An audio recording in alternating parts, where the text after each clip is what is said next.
Marcus Freeman always preaches that Notre Dame needs to be an offensive and defensive line-driven program, and there were two important developments that happened on both sides of the ball in Notre Dame's latest spring practice. Plus, Caitlyn Clark almost went to Notre Dame. That's coming up next.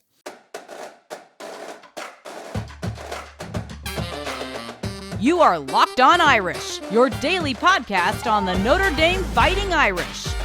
Part of the Locked On Podcast Network, your team every day. What's up and welcome into Locked On Irish, your daily Notre Dame podcast. Today is Thursday, March 21st, and thank you for making this your first listen of the day. I'm your host, Tyler Wojciak. I'm a Notre Dame alum and producer covering college football for Fox Sports, and you can watch this show on YouTube or you can listen wherever you get your podcasts. If you are watching along on YouTube, please give the video a thumbs up and subscribe to the channel, or if you're listening to the pod, please take a moment, rate the show 5 stars, leave a review, and subscribe if you have not already. This episode is brought to you by Nissan. Are you the kind of driver that likes to push things a little further? Ever wonder what adventure could be around the next corner? Take the Nissan Rogue, the Nissan Pathfinder, or the Nissan Armada and go find your next big adventure. Check them all out today at nissanusa.com. Quick programming note before we get really going here. The Friday mailbag is back this week, so get your questions in if you want to be featured on the show. As always, you can drop them below in the YouTube comments, or you can tweet them at me at Locked On Irish, or DM me on Instagram at Locked On Irish Pod. Now let's get into it. Notre Dame held their second spring practice session on Wednesday, and even though the media was only able to watch 40 minutes of it, there were still some important things that happened on both sides of the ball. Plus, we have a new addition to one of the greatest what-if moments in the history of Notre Dame athletics. Caitlyn Clark, the superstar women's college basketball player for Iowa, was apparently this close to choosing Notre Dame instead of staying close to home and playing for the Hawkeyes. I'll explain what I mean in segment 3, but let's start with what Notre Dame showed on the defensive side of the ball in spring practice on Wednesday. Really, the most noteworthy part about the practice involves someone who didn't even participate, and that is defensive tackle Gabriel Rubio. If you remember, we found out that Gabriel Rubio was stepping away from the football program and the university as a whole in late January. He's not on the roster or enrolled, but then Marcus Freeman said in a press conference a couple weeks ago, right at the start of spring practice, that he actually expected Rubio to return this summer, which was positive news at the time, but it still felt a little uncertain. Now it seems like he's more than likely going to be back with the team. He was at the practice.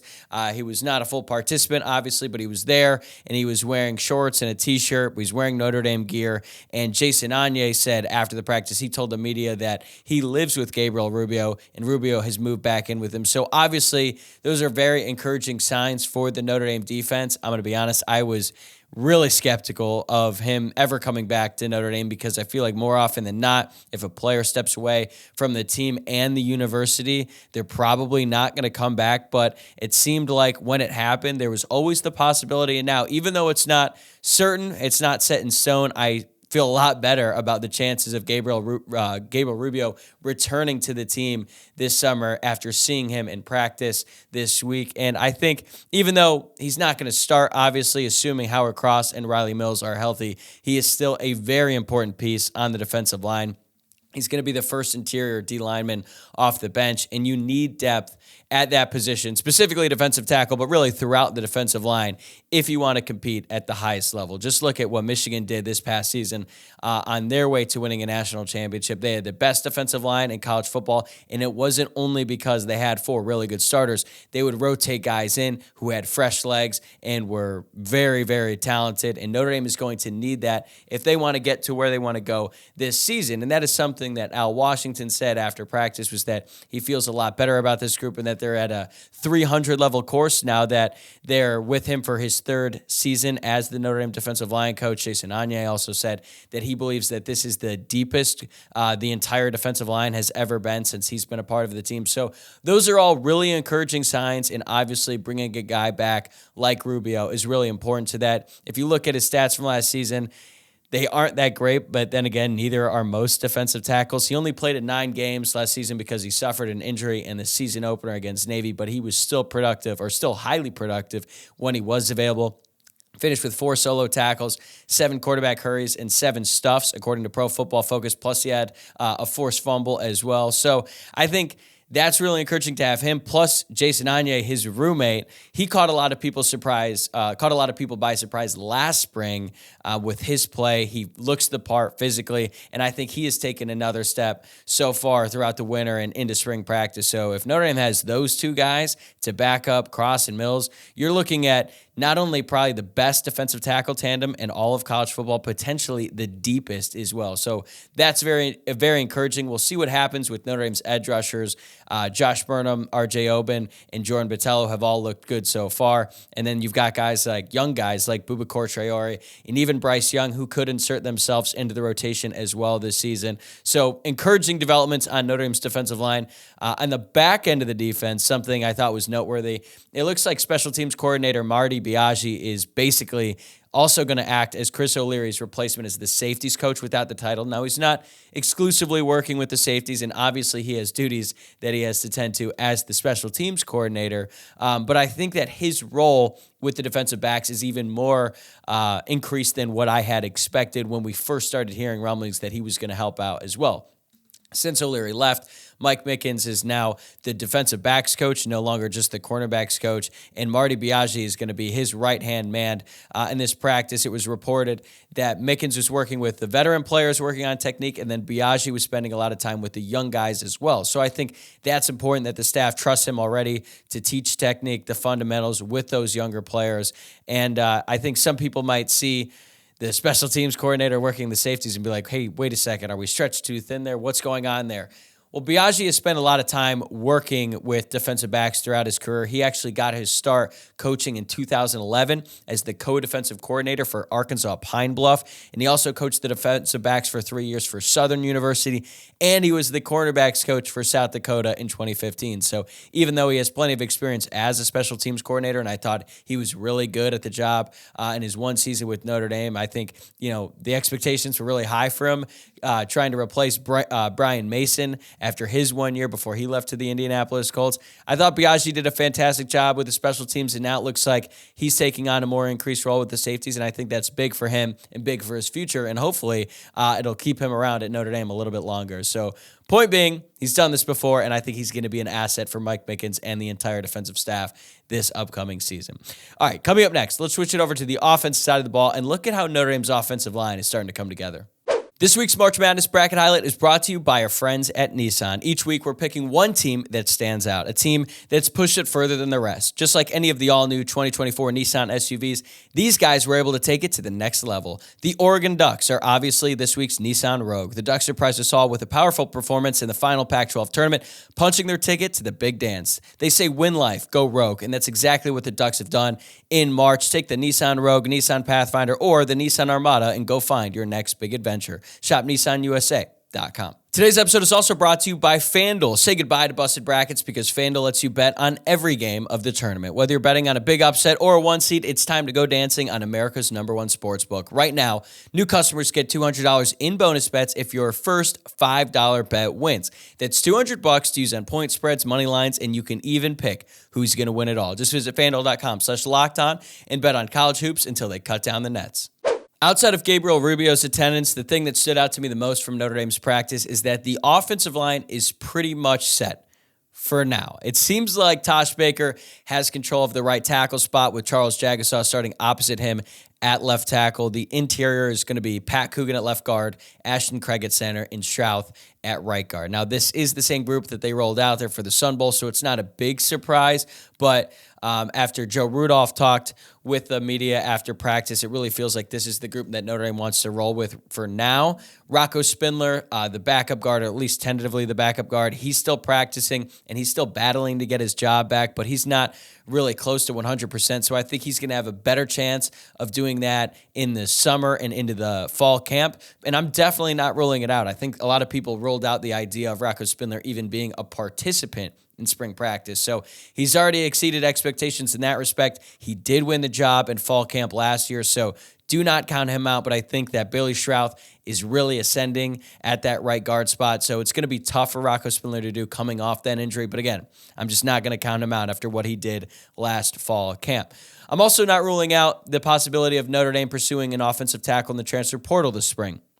We've already heard some whispers that the next portal cycle is going to be crazy. As a matter of fact, we saw the first big move on Tuesday when Caden Proctor, who was a freshman at Alabama this past season, started on the offensive line. And then as soon as Nick Saban left, he bolted to Iowa, which is actually the school that he was committed to throughout much of his recruitment in high school. He was around Iowa for about a couple months, and then he went on spring break with some former Alabama teammates of his, and then he was like, you know what, I want to go back to Alabama. So then he made the announcement he's going to enroll back at Alabama this spring. So that's crazy. I don't think Notre Dame is going to have any situation to that extent, but hopefully there are more offensive tackles in the transfer portal cycle after spring that Notre Dame actually has a chance at.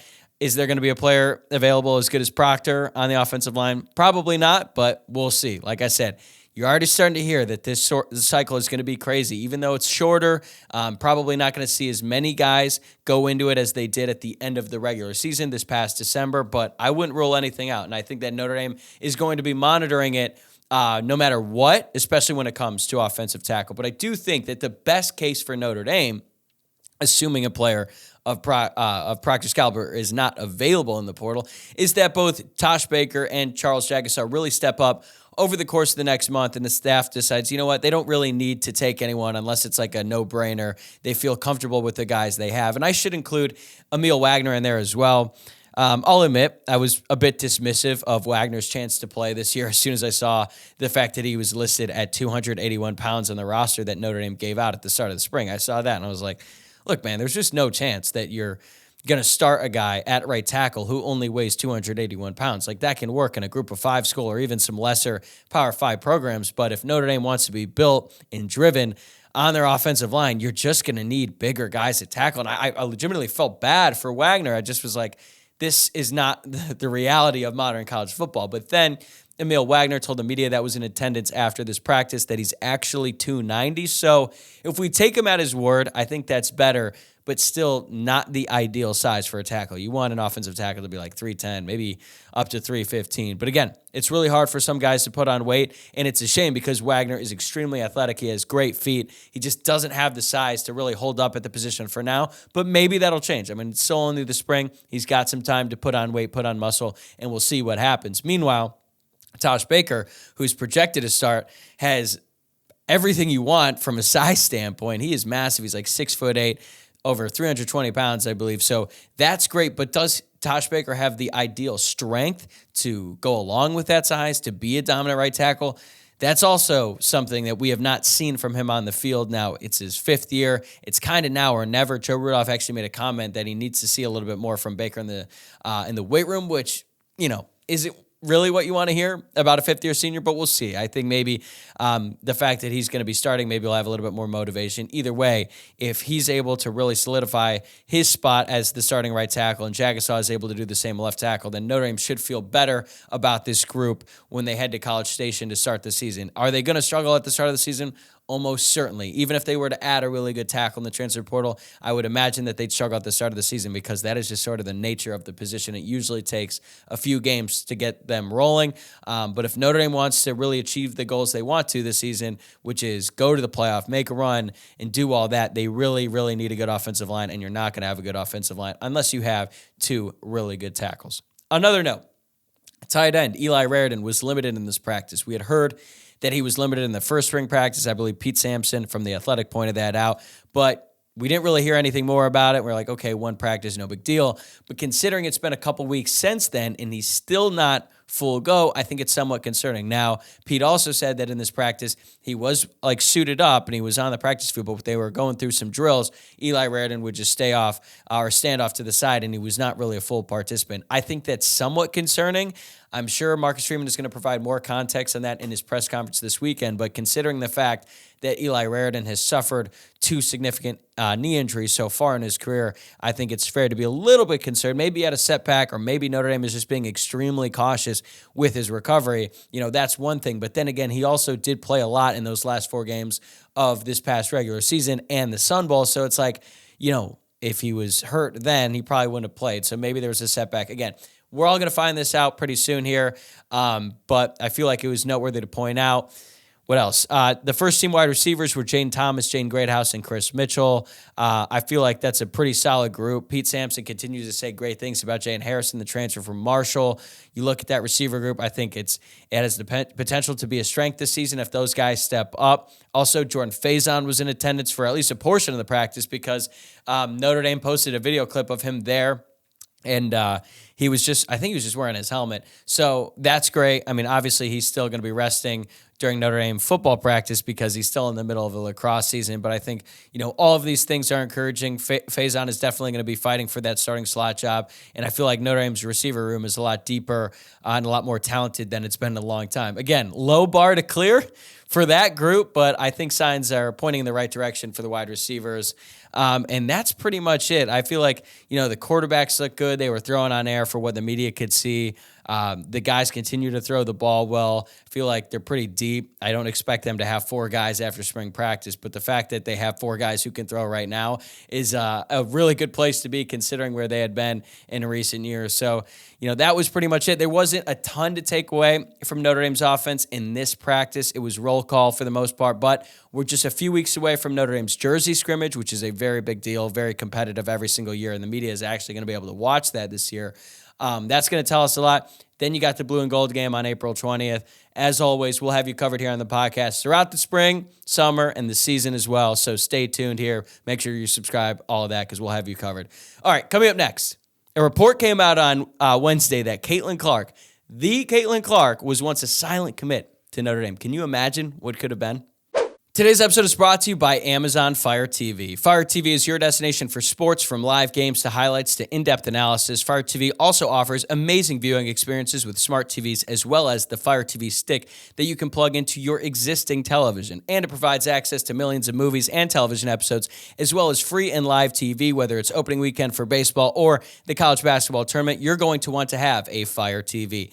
Fire TV recently created Fire TV channels to deliver a constant supply of the latest videos from your favorite sports brands, all for free. That includes all of us at Locked On and most of the big professional leagues and college conferences as well. Fire TV channels lets you dive into all of the game analysis, highlights, and more to stay up to date on all the latest in the world of sports. Not to mention great news, entertainment, gaming, travel, and cooking videos as well. If you haven't checked out Fire TV channels, you should. Trust me on this. Check out Fire TV channels on Fire TV and Alexa devices. To learn more, visit amazon.com/lockedon Fire TV. Wednesday morning, Wright Thompson, a senior writer for ESPN, published a really incredible feature on Caitlyn Clark's rise to stardom with the Iowa Hawkeyes and how her and her teammates have managed it all. Because if you've been following the Caitlyn Clark story at all over the past few years, she has reached a level of star that few college athletes, if any, have ever experienced. I mean, she is just a show on its own, and what has happened with the Iowa basketball team and how people are camping out to get into games. The Final Four tickets for the women's game are going to be more expensive than the men's game, and that's in a large part because of Caitlyn Clark and the opportunity for her to play in that. It's incredible, right? She's an amazing basketball player, incredible personality, and it's been a really fun story to follow. And plus, Wright Thompson is one of my favorite writers of all time, so I'm going to read anything he puts out. So I see this, I'm like, all right, I got to read this. I start reading the story, and I had to stop it because as much as I love Wright Thompson, his articles are so long. So it's like, okay, I've got stuff to do. I've got work to do. I'm going to come back to this later on. So later on in the day, I go on social media, and I see that people are talking about Caitlyn Clark nearly attending Notre Dame. So I was like, wait a second, what? So I had to go back and investigate. So here's the quote from Wright's article, and this is from Caitlyn. Quote, "My family wanted me to go to Notre Dame. At the end of the day, they were like, you make the decision for yourself, but it's Notre Dame. Rudy was one of my favorite movies. How could you not pick Notre Dame?" And then Wright would go on to say, "Everyone in our high school wanted her to choose Notre Dame. Every year, the top 2 or 3 students went to South Bend. It was ingrained in the culture. When she went on a campus visit, she wanted to love it. In fact, she got frustrated with herself for not loving it. Notre Dame it would be. She called McGraw. It was the, quote, smart choice." That's the end of the passage from Wright's article. So basically, Caitlyn would go on to change her mind 3 days later, and she called Muffet McGraw, told her that she wanted to go to Iowa, and Muffet was understanding, but still, think about what could have happened. I had never heard about this. I don't think most people knew based on the reaction. Now, I'm sure some people who are really dialed into Notre Dame women's basketball knew how close Caitlyn Clark was to attending Notre Dame, but still, the fact that she actually called Muffet McGraw, and said, I'm going to attend Notre Dame, is just a crazy what if now in Notre Dame athletics. And I started to think about like what would have happened if she had gone to Notre Dame. It's not like Notre Dame is a stranger to superstar women's basketball players either. In a way, they're probably best built for it compared to most of the other top programs in the country outside of like UConn and South Carolina, because some people forget about this, but Skylar Diggins was big time when she went to Notre Dame. I mean, Lil Wayne, who, he's a little bit older now, but at one point he was the biggest, most famous rapper in the world. He was at a Notre Dame women's basketball game, sitting courtside, wearing Skylar Diggins' jersey on like a weeknight game in the Big East. That was crazy. Drake was hosting the ESPYs wearing her jersey. She was a huge, huge deal. Not only was she a really good basketball player, is a really good basketball player, she's also very good looking, let's be honest. And that certainly helped her stardom, but she was huge. And if NIL had been around at the time, then she would have made an absolute killing while she was at Notre Dame. So Notre Dame has experienced it before, but what Caitlyn Clark could have done with Notre Dame, it's well beyond that. And it's really crazy to think about all the other things that could have happened if she had decided to go to Notre Dame. Like, could the Irish have another national championship in women's basketball? Also, I don't even think it's crazy to wonder, would Muffet McGraw still be the coach? I mean, she was the coach at the time that Caitlyn Clark committed, and maybe if they were that good and they had a player like Caitlyn who was taking over the college basketball world, maybe Muffet would have felt compelled to stick around and continue coaching the team. I don't know, right? Who knows? But it's crazy to think about what could have been if Caitlyn Clark had decided to go to Notre Dame. And I think, she would have been a great ambassador for the school.